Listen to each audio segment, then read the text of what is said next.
welcome back to Top Bin TV, and this is going to be our review of Game Week 5. Obviously, we'll move on to all the fixtures in a bit, but first of all, the most important part for us, the predictions. So, Tottenham Liverpool finished 2-1 to Liverpool. Adam predicted 2-1 to Liverpool. I predicted 2-0 to Tottenham. 3 points to him, 0 for me. Big 3-point start. Second up, Bournemouth v Leicester. Bit of a surprise result. All the goals, 4-2 to Bournemouth. I mean, I went 2-2. I thought it was goals, but not good enough. Well, I had a feeling Bournemouth were going to win, so I went 3-1. And picked up the 1 point. The 1 point. 1 point for you, none for me. So, moving on then. We had Chelsea versus Cardiff City, which ended 4-1 to Chelsea. Well, we predicted no goals for Cardiff. Adam predicted 3-0. I predicted 4-0. So there's only one goal off. So you get a point each. Points are shared, but surprised that Cardiff scored. Huddersfield Palace, next one now, obviously ended 1-0 for Palace. Good away victory. Very good. James in that game thought 1-1, draw, fair reflection. Yeah. Huddersfield at home. I thought, Palace are going to win 2-0, so 1 point for me. None for you. None for me again. Next game is Man City versus Fulham. Ended 3-0 to Man City. Adam predicted 4-1. And I predicted 3-0. Baby. Big 3-pointer. Big 3-pointer for James. Then moving on, Newcastle Arsenal. Now, I predicted 2-2, draw. I thought Arsenal were going to get a result. Well, I thought Newcastle, they always bottle it against... Arsenal always got bottled against Newcastle, teams like that. I predicted a Newcastle win, 1-0. Didn't happen, did it? Arsenal won 2-1. Easy result. 0 points for any of us. No points for either of us. Yeah. Next up, it's Watford versus Man United. Half-5 kick-off. Ended up 2-1 to Man U, quite surprisingly, actually. We both predicted 2-1 to Watford. 0 points there for either of us. No, completely wrong on that one. Wolves v Burnley now. Burnley got played off the park by Wolves here, but unfortunately for Wolves fans, only one goal, only a 1-0, and unfortunate for you, because obviously you predicted 2-0 Wolves. 2-0. I went 1-0 Wolves, thought it'd just be a sneaking win, and it was a 1-0. I don't know, because Wolves murdered him. Yeah, so big 3 points for me again, and 1 for James over here. Oh well. Next game is Everton-West Ham. Ended 3-1 West Ham, surprisingly again. I didn't predict a West Ham win, so I predicted a 2-2 draw. 1 point for Adam. Both sort of got it right though, that West Ham would do better in this game. Do better, yeah. But obviously didn't back them all the way. But the old boy Arnie. Arnautovic, man. Coming out clutch as well. And then finally the Monday night we had Southampton v Brighton. We both predicted that it'd be a draw. Yeah. We didn't think it'd be this many goals though. No, God, we didn't think it'd be this, and especially some absolute stunning crackers in there with Højbjerg especially. But I went 0-0 and James went 1-1. So again, points are shared at 1-1. So totals. You're on 10 points. I'm on 0, 1, 2, 3, 4, 5, 6, 7. 10-7? 10-7. 10-7. So overall, I think that puts us level. Overall, puts us back level. Tight. Sound. So the first game of the weekend was on Saturday morning. Well, afternoon. Tottenham versus Liverpool. 2-1 Liverpool. Again, I didn't predict it at all. Liverpool were fantastic, really. Really well. Other than finishing, they're dreadful. Oh, shocking. But Tottenham, bloody hell, they were bad. Their passing was actually Eric Dyer. For lack of a better term, it was poor. They were shocking. Shocking in possession. They didn't really create any chances. Liverpool, the ones creating all the chances in the world, their front three just weren't passing together. No, they really didn't. That was only downfall, really. Yeah, just a bit. Not quite as fluid as they were at the end of last season so far. They're not really started clicking yet. But again, it's another game where Liverpool could have scored 5 or 6. We're sat here wondering how they've only won 2-1. I mean, you must be loving it as a Liverpool fan. Yeah, man. Can't stop winning. But yes. I mean, there's so much more to come. We still think there's so much more to come from this Liverpool side. We think they've not hit their straps yet. Haven't hit the stride at all. And and another good win, obviously in the midweek just gone against PSG. Obviously we were there. Great game, really good to watch. But again, they should have won by more. It shouldn't have been so close. Should have conceded too. No. So there's a lot of things still to improve on for this Liverpool side. But you've got to be optimistic so far, haven't you? Definitely, They can't seem to lose at the moment, surprisingly. No, and consistently scoring goals, and the defence does look better. They conceded 2 goals in the league. One was a goalkeeper mistake, and one was just a bit of sleeping when they're 2-0 up in the 92nd minute. Exactly, when they should have been 6-0 up. Yeah. So, all in all, very good for Liverpool at the moment, but Spurs, bit of a bad spell, especially after that collapse at Inter as well in the 3 just gone. 3 now. 3 out of 3, yeah, so far. I mean, that was Poor. a bit poor at the end, wasn't it, against Inter? But again, they just don't seem to have any cutting edge at the moment. I don't know what it is about them, but all this time, these few years, Pochettino, it's been high pressure, high energy, and they just look tired. They look lazy. They just don't look like they're at it. Well, I don't know why they look tired. They've had just as big a break as a lot of other yeah, people, really. I don't know whether it's tiredness or just sleeping on their actual what they've built their success on in recent years, but they're just not at it at the moment, and they've got to turn it around quickly because. Otherwise, this top 4, they're going to kiss goodbye to it this year with the amount of teams they're going to be fighting for it. Definitely. So a lot of work to do for Pochettino on the training ground, but no, another good win for Liverpool. Very good one. Cracking on. So the first 3 o'clock kickoff that we're going to do is Bournemouth v Leicester. Obviously ended 4-2 to Bournemouth.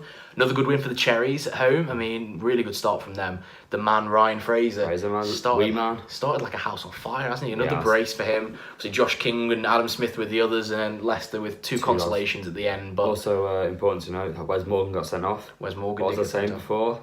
They need a certain due to start. Wes Morgan's getting old. He's slow, and he proved it today. I mean, on Saturday. Harry Maguire wasn't great either, to be fair to him. But then again, he's not the quickest, but he's not the quickest. But again, he's a much better footballer than Morgan. Yeah. And I think he plays better, obviously, in the England system with quicker centre backs next to him. Yeah. Because you do need that, but you need that all. But obviously, you're not going to take Maguire out because he's such a good defender himself. Yeah. But you need that little bit of pace next to him, and I think that's what he's missing. Well, you got to remember they've also got Johnny Evans as well. Yeah, they have got Johnny Evans. But then again, though, he's another one. He's not that quick. No. He's older. He's an older, wily defender. Soyuncu has speed, and I think he'll be key when they get him in. Potential back 3 in the future. Could you see it? Who their fullbacks got? Pereira and Chilwell, maybe. Potentially. Obviously, you got Mendy and Ndidi in the middle. Well, Pereira's been playing right mid at the start of the season, didn't he? Exactly. So there's a chance. You put those two in midfield, those two workhorses in midfield, and you got the likes of Vardy, Maddison, and Gray up front as a front 3. Maybe Gray and Vardy up top, and then Maddison in behind. It's dangerous. It sounds dangerous on paper, but Bournemouth, to be fair, in honesty, played them off the park. I thought they were excellent, terrific. Real high energy again from them, and obviously Fraser out. Fraser, King, Wilson, they've got so much pace out there. It's crazy. On the counter-attack, they're absolutely deadly. And they're actually finishing the chances this season, which is a big plus for them, scoring goals. So they had a bit of a patch last year where they did struggle to score, and it really started to drag them down, but with a start like this, you just can't see any troubles for them this year, can you? Look like they've pretty much got themselves away from any sort of relegation scrap early, which is what you want to do. What you want, yeah. Obviously, how many points are they on now? Quickly check the table. They're on 10 points already. So if you're looking for 40 points as well, looking for 40 points, you only need 30 more from the next 33 quarter games. Way there already. Exactly. So perfect start for them and a great start to build on. So more of the same for Eddie Howe's men. Could you see him going to a bigger club soon, Eddie Howe? Mm-hmm. Or do you think he doesn't suit a bigger club? No, you think you he's know more... what I mean? He seems like he seems like a guy who likes his little teams and just likes to build upon them. Bit like Moyes. Yeah. I know you'll be enjoying that little club comment there. Yeah, man.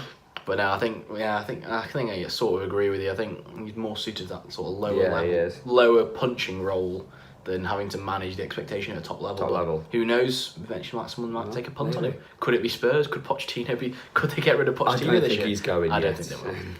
No, it's very, very optimistic, but you never quite know in this football world. They do. No, but Levy's a patient man, so he'll probably wait. But we'll see. But now, great start for Bournemouth and Leicester. I think it's a little slip, but again, they've got very talented footballers. I mean, this is the first week Vardy was back as well. So obviously with him coming back into the side, I don't think they're going to struggle. I mean, I know they're only 11th with 6 points from 5 games, but again, I think they'll be absolutely fine. Next game of the weekend is Chelsea versus Cardiff City. Everyone thought it'd be a rout for Chelsea. It was a rout for Chelsea. Obviously, he predicted 3, I predicted 4, and it was very close to 4-1. But Sol Bamba took the lead for Cardiff.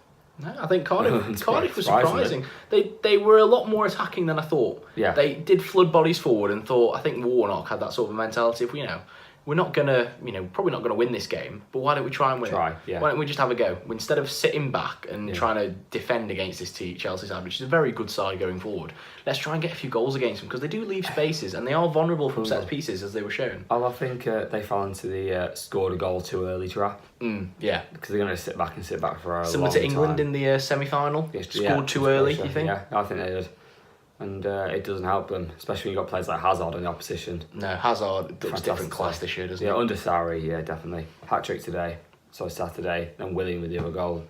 Just fantastic. Oh, he's unbelievable. He's at the moment, he looks unplayable. He He started the season Yeah. how you'd think he should play every season. He does go through these patches, though, I will say. He does have hot patches. Let's see if he can maintain Yeah, this it's one. consistency for Hazard. He needs a couple of seasons now if he's going to have Sarri stay there for maybe 2-3 years. He needs 2 or 3 years, over 20 goals in the league, 30 odd in all comps. Yeah. He needs at least 3 seasons like that. Because the biggest gripe we have at Hazard, he's so good on the ball, such a good playmaker, but he doesn't score enough for his ability. Definitely. He really doesn't. That's what separates him from that Messi level, Yeah, that Ronaldo easy. level. Yeah. He just doesn't score enough goals. Like Messi is, he's very close to Messi when it comes to dribbling. Yeah. Obviously, Messi's still a bit better. And obviously, playmaking and picking a pass, he's up there again as well in the top 5, top 10 in the world. Yeah. But it's just that goal scoring that lacks him down. There's players who shouldn't outscore him that outscore him. And I think of the likes of Glenn Murray, Yeah. Not wrong. who in the last year or so probably has outscored. Maybe not now that he's had this form, Maybe but not now, he's been about on the similar level of goal scoring as Hazard, and that shouldn't be right. Yeah, especially when you consider him, he's world class. Everyone says Hazard is. He needs to start beating players like Glenn Murray in goals. So. Exactly. He needs to be coming in the top 4 or 5 in Yeah, the Premier yeah. League. Similar to what Sterling did last year. Yeah. Over 20 odd goals in the league. Goals. That should be Eden Hazard. Yeah. And if I'm honest, he's a better footballer than Raheem Sterling. Comfortably. He should be a better goal scorer than Raheem Sterling because he can't finish one-on-ones Yeah. to save his life. So that's the biggest thing. But no, Chelsea going strong and leapfrogged you at the top. Yeah, top of the league now, by 1 goal, is it? 1 goal difference, yeah. Yeah, they scored 10 more. plays They've 9. been taking their chances, so.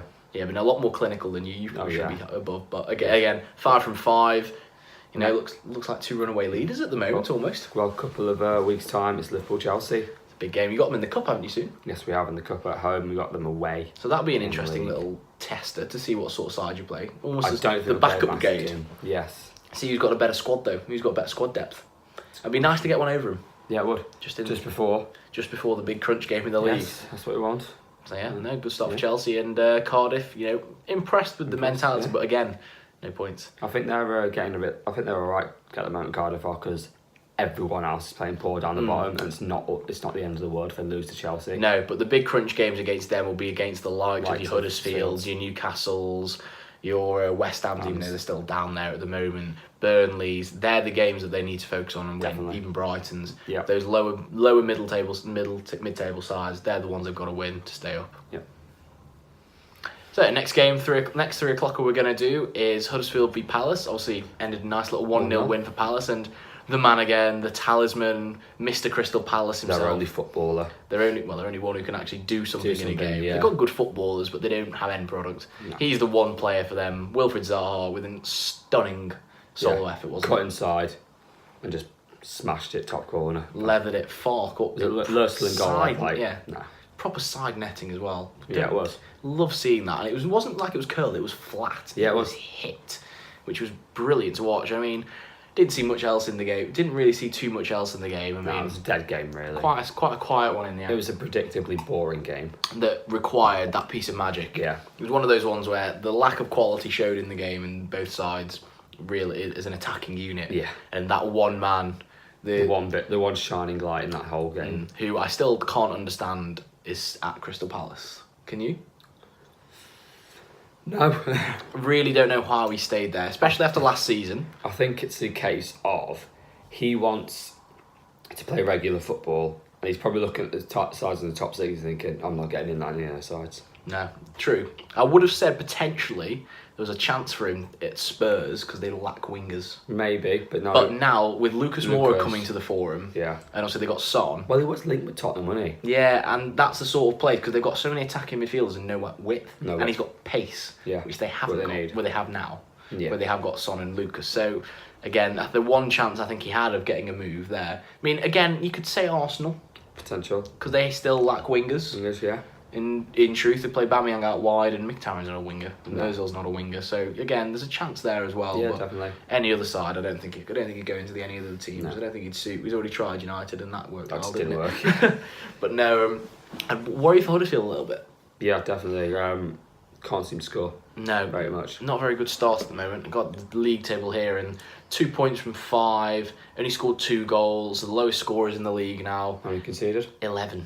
The top So, conceders are they, really? Nearly most conceded is 12, and that's Fulham. So there's conceded the second most But at least Fulham have end product. Yeah, that's the only difference between them at the moment. Fulham actually have end product, and Huddersfield just don't look like it at all. We said it the other week when they came to Stoke, they looked poor, and the results are showing it at the moment. And Wagner's got a real tough job on him here to turn this around, because at the moment it's relegation doom. I'd safely say at the moment. Not what you want to hear as a Huddersfield fan, but you did so well last year. It's almost like the bubble's bursting, if not about to burst, and you could be joining us next year. Hopefully not for you Huddersfield fans, but no. And Palace again, another good win for them after a few tricky results. Yeah. But I'm sure Roy Hodgson will keep them up absolutely fine. Happy with that win. Long journey to Huddersfield from Palace. Exactly. I'll definitely take that. And I think Roy will be fine with them. I don't think they've got any real issues with Palace. As long as they keep Zaha in January, they'll be fine. Lose Zaha, different ball game. Got to replace him, or could be bye-bye. Next game is the champions versus the newly promoted Fulham. 3-0 Man City it ended. Pretty comfortable. They were pretty sloppy, but Leroy Sané, David Silva and Sterling with the goals. No, so again, City, it's a 3-0 win, and it looks good on paper, but I mean, Fulham obviously, they respected Fulham a bit, and they didn't seem to press Fulham as much as I thought they would. No. They sort of sat off them a little bit, and sort of let them say, well, you're a bit of quality, we're going to let you play a little bit, and just try to hit them on the break, but it just didn't look like it suited them that well. I don't think, and Guardiola wasn't happy at the end of the game, obviously they weren't. I think he thinks they were just trying to force it a bit too much. They weren't just playing simple passes. As Guardiola always, obviously advocates, if you've got the ball, you're not going to lose the game. And if you control the ball, you control the game. Yeah. And he wants to see you, if it's a simple 5-yard pass on, play the pass. Don't try and be a hero and dribble around someone and then pass it. Or play a long ball that might come off. Keep it simple, because eventually you'll wear the team down enough that you can get it through. And I just think City just look a bit disjointed at the moment. They're a bit hit and miss. They're not quite hitting the heights of last year. No. And obviously Guardiola's not happy with them at the moment, because he demands the best. Oh, of course he does. I mean, we sit here saying this. They still won 4 out of 5. Yeah, they're still on 13 points. Yeah, they're only 2 points behind. They're right in touch. They're still in the title challenge. So. And again, they're a bit like Liverpool. They're not quite hit the straps yet. And it only bodes great for some of us neutrals, because it's going to be great watching when they get going. Those two and Chelsea go at it for the title, I think, this year. It's going to be great viewing to watch. Great, yeah. Little word on Fulham. I mean, I thought they were okay. I mean, it's never easy going to Man City. No. From personal experience as a lesser side going there, you don't expect much and you never get much. Apart from that 1 year when Mamdouh scored. That was an absolute joke as well. Yes. I can't believe we won that game. That was probably the best result Mark Hughes ever got, Stoke. But I think, I don't think there's anything to worry about here. I think the side looking like it's gelling really well. Seri in the midfield looks like he's, a real good signing, as we thought he might be. Mitrovic obviously knows the club after last season, and he's come in and continued his form. Goals. Yeah, if you put it in the area for him, the best thing about Fulham is he will score it. Yeah. And he's a good threat in the air, so if you're looking to go long chasing a game, he's a good option.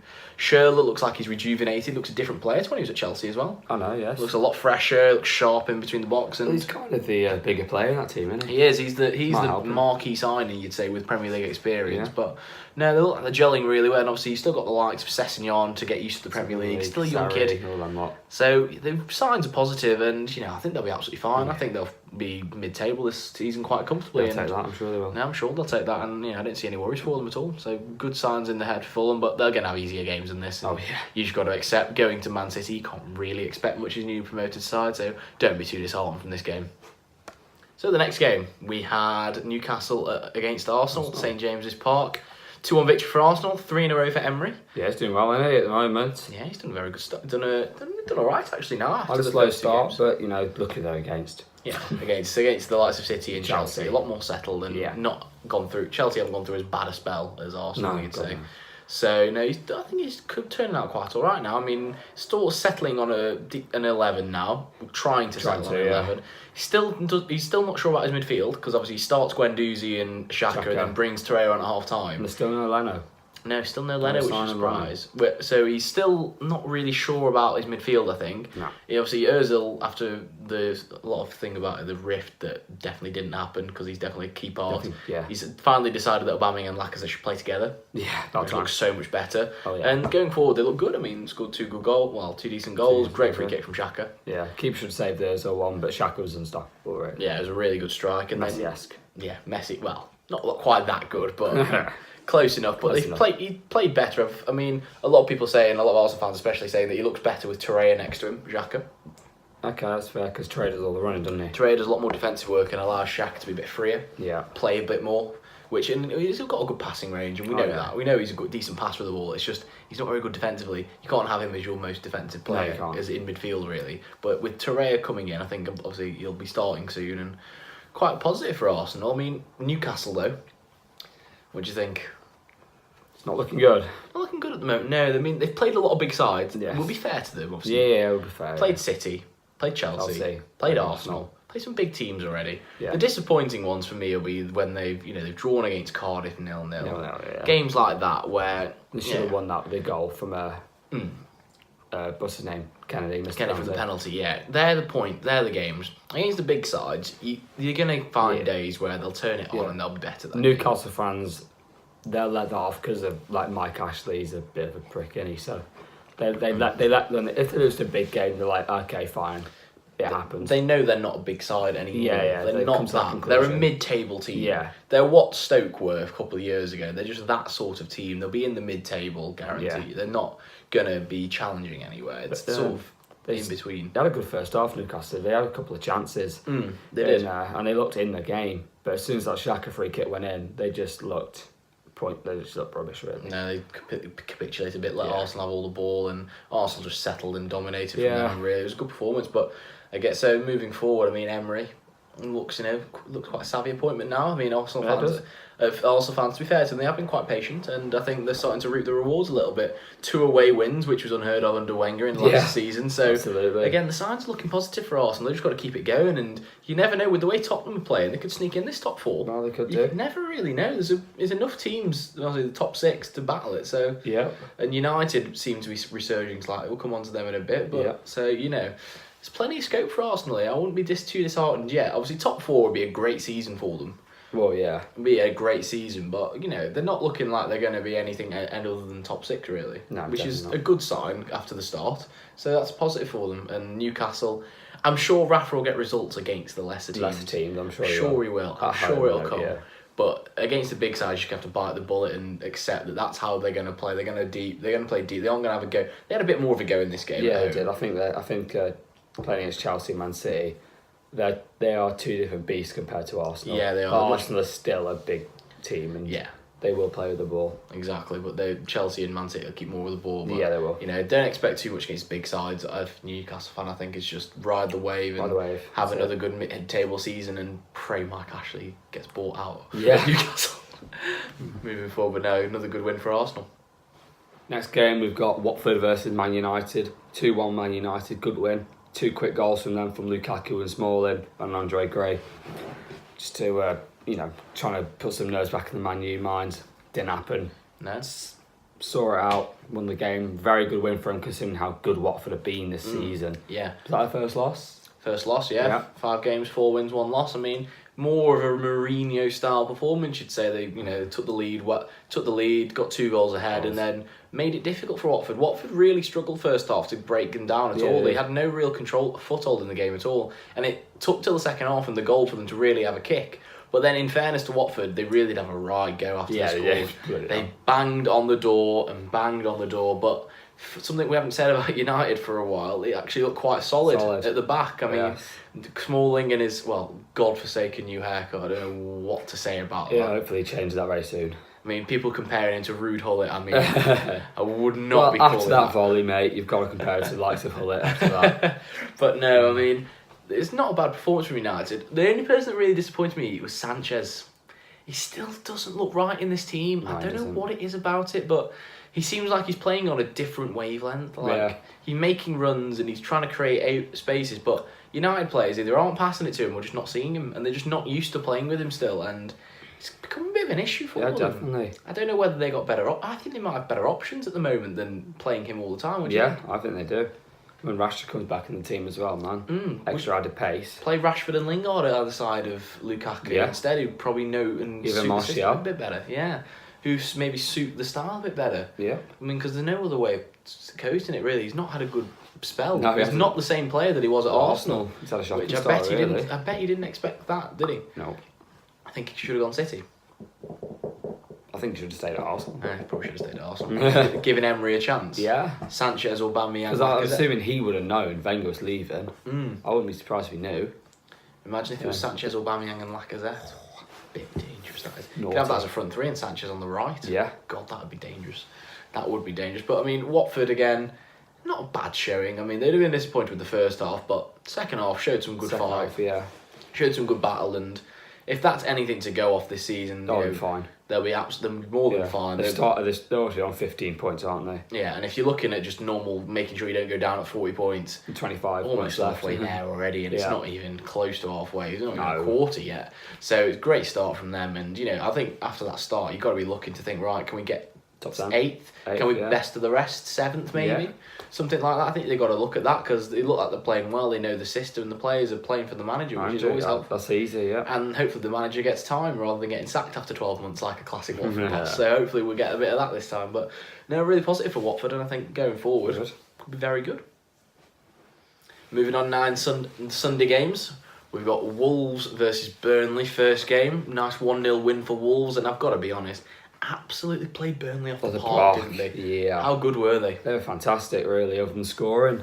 Yeah. I mean, Adama Traore came on, could have had about 4 assists. Really, they couldn't finish. They just couldn't couldn't finish their chances. They got 1 goal and they didn't concede, so they can't be too disappointed. And they didn't look like conceding, that was the thing. It was that's comfortable. It was one of the most comfortable 1-0 wins I think I've seen in the Premier League. Yeah, Burnley side. didn't even go at them. No, they couldn't. They just couldn't break them down. Wolves controlled the ball. I mean, they're very good in possession with Neves and Moutinho. They play quite deep, don't they? Which is they've basically got a 3 with 2 in front, and it's basically like a 5 with a load of triangles, and they just keep knocking it between. And teams can't press that all the time, so they just get bored, and eventually, they're going to build from there. Yeah. And with the passing range of Moutinho and Neves in the middle, as soon as there's people out wide in space or making a run, they've got the quality to find them. They just need to start scoring more goals to warrant the play as well. Yeah, exactly. I mean, I think Jimenez has started well. He has. Coming to the Prem for the first time, not easy. And you got 3 goals already so far. Yeah. So really good start for him. Good finishing as well for the goal. And he could have more. He could be on 5 or 6. Easy. He's another one of those who could have scored more this season. And we're not talking hard chances either. No. We think about the one at West Ham, the fluff. Oh. There's 4 quite comfortably, and there's a couple more in the game again on Saturday.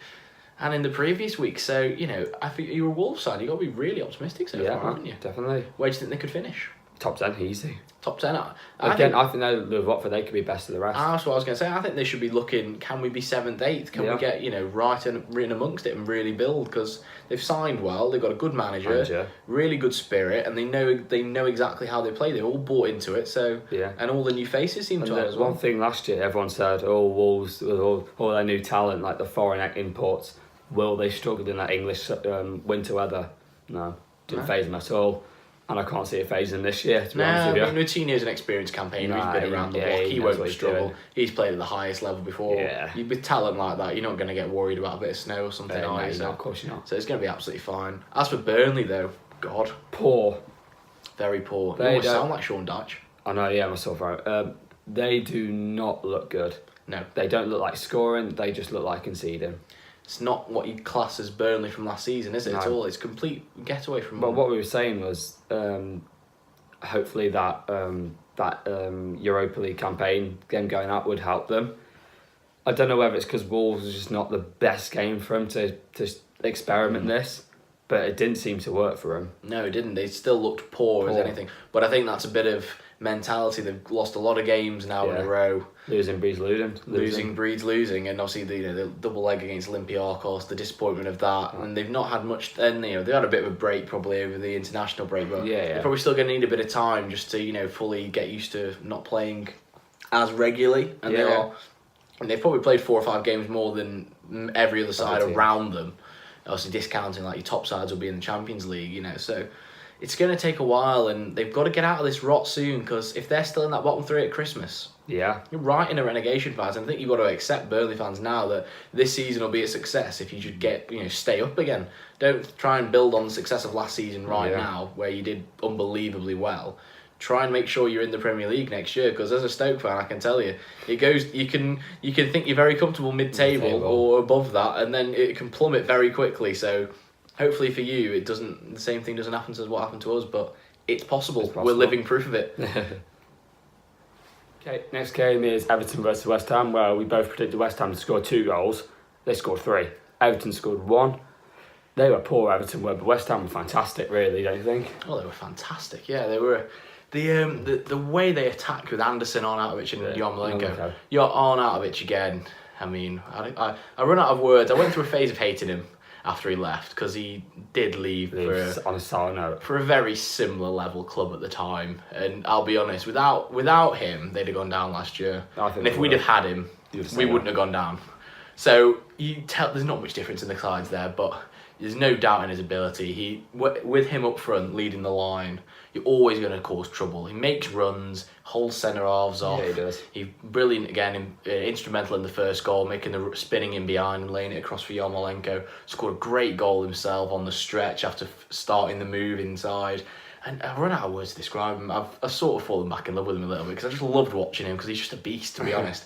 And with the likes of Anderson in the team now and more players who are capable of playing at a higher level, the only way he's up for him. He had a really good scoring year in comparison to his other years after he moved down the middle with Moyes. Got double figures, I think, since he moved down the middle. And I can see him scoring 15, 20 goals a season, if I'm honest. Well, yeah, we've been saying this has been coming from West Ham.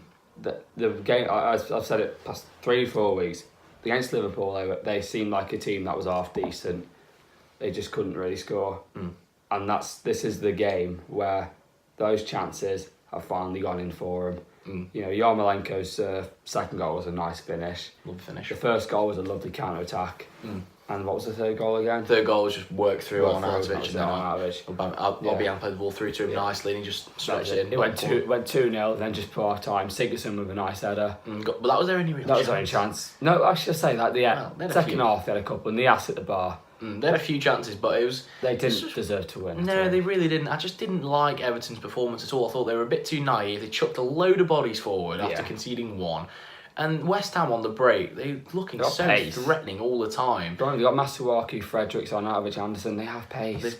And that's the key in the Premier League. Yeah. You've got pace in wide areas. You can cause teams trouble. Absolutely. The only reason they were struggling was the defensive issues really well. They just hadn't settled at the back. They got basically a new back four. Yeah. With obviously Masuaku's the only real mainstay because Fabianski's new. We've got Fredericks, Diop. Balbuena. They're all new They're all new to playing with each other, and then obviously you've got Wilshire's coming to the side as well. But he's injured now again. But I think Obiang coming back's a big one for them. Proper holding midfielder, and Declan Rice played really well I thought as well, and just gave that bit of license to the players. And no, it was a sensational performance. And if West Ham keep playing like that, they'll be nowhere near the bottom. They'll be pushing towards the top. The team's far too good. No, I think that start was just a bit more of a transition phase. Yeah. And I think under Pellegrini, they'll score a lot of goals. You saw him at City. Goals. So many scoring records they broke in that season. Yeah. I mean, the amount of broken now by Pep. Yeah, but the amount of 5-1s, 6-0s they had at home. Oh, yeah. The amount of big scoring victories they had. It's just it was the defence that let them down a little bit. But again, I can see West Ham just outgunning people around them. And I think eventually they'll get into the top 10, I think, and finish around there. Final game of the weekend, we've got Southampton v Brighton, the Monday night, which we thought was going to be boring, but it turned out to be quite exciting, didn't it? Good game, actually, to be honest with you. Took the lead from a fantastic Højbjerg strike. Oh, yeah. Goal of the season. It's a derby as well, you've got to remember. Goal of the season so far? Yeah, I'd say so. Strike of the season. Unbelievable strike. Clean. Try and watch it from the reverse angle. Unbelievable to watch it swerve late. It was ridiculous. Fantastic. But Southampton started well. Good goal, deserved to go in there. Go in front, and so far in the Premier League, when Brighton have gone down by a goal, they've not won. So it was already bad signs for them. But then second half, Danny Ings, cracking run, won the penalty, and buried it. 2-0. One more. Plain sailing. Southampton fans, especially after last season, you want these comfortable leads. But then the issue you've got straight after. The issue you've got, and I'm going to tell you a lot about this now. Mark Hughes can't teach defending. We conceded so many goals last season, and it's been coming. Yeah. It had been coming for a few years at Stoke, where that defensive solidity was just fading away. We were conceding more and more. Yeah. Fortress Britannia wasn't becoming a fortress anymore. There were a bit of holes in it. And I fear for you, Southampton, because it's going to happen to you. You weren't great last season. Unless you sack him. Well, yeah. Well, they keep his record up of never going down as a manager. Although he's been sacked so many times with his team around the relegation zone. it's not even fair. No. But no, the one thing you've got to say is you can't defend. He can't keep clean sheets. He doesn't do it very often. And obviously, probably spreads from him being an attacker. Yeah, maybe. Not a defender Yeah. as a player. And all the best managers are usually former defenders or defensive midfielders like Guardiola. Yeah. They're more defensive minded, so they know how to structure that side of the game better. Yeah. But no, I fear for Southampton because Brighton, fair to them, could come back. Yeah, very good comeback. Led by the man. Shane Duffy scored straight away. Then later on, won a penalty. And my fantasy hero, that man, Glenn Murray, gets another goal. Joint second top scorer in the league on 4. Joint with the likes of Lukaku. He's 35 as well. I know, still doing absolute bits for Brighton though, and you got to say, good fight from Brighton. We said they've got a lot of character this season, and they showed it again there. Not playing well and come back. I mean, I know it's another draw, but it's points. It's an away points. I mean, win your own games and pick up as much points as you can away. Exactly. You're not going to be disappointed because they've not lost to one of their potential relegation rivals technically. And I mean, Southampton. The one thing I'll say that they've got going for them, they've got Danny Ings. Yeah, Danny Ings has started really well for Southampton. Point to prove, hasn't he? When he started Liverpool, he started very, very well, and at the end of his Liverpool spell was actually pretty decent when he came on. Injuries sort of blighted him completely. So it's been coming. I'm not surprised he's done well. No. They needed a goal scorer, and they've got one in Danny Ings. And that could be a la Sunderland signing Defoe. Defoe. They've got that goal scorer who, when it comes down to it, could be the one that saves them and keeps them up. But again, Southampton's team is better than Sunderland's. Yeah, it's miles better. But then again, you never quite. We never know. You never know who's going to go down. You never know what's going to happen. Ings gets injured, suddenly same situation again. Who's going to score goals? Austin doesn't look up to it anymore. No. Looks terrible. And then Brighton, well, they're being carried by the man himself, Glenn Murray, and he's the same sort of situation though. Yes, goal scorer who can score. So I think both teams will be all right. I don't know about you. I think they might just be okay. I think Brighton will be a bit more comfortable. I think they're better at home, Brighton. Yeah, Southampton, they're just a bit under Hughes, bit hit and miss. Yes. They're a bit in and out, and you never quite know what you're going to get, and that's the only issue. But should just be okay because I can see a few other teams that are worse than them in the league. And Danny Ings factor. Mainly, but no. Nice, good draw for Brighton. Good Monday night game as well. Yeah, but disappointing Southampton. Right, thanks for watching Top Bin TV. I've been James, it's been Adam. If you enjoyed it, please like and subscribe. And for those who don't know, this is the first time he's ever done it one take and not said top tin TV. Yes. Finally got it right.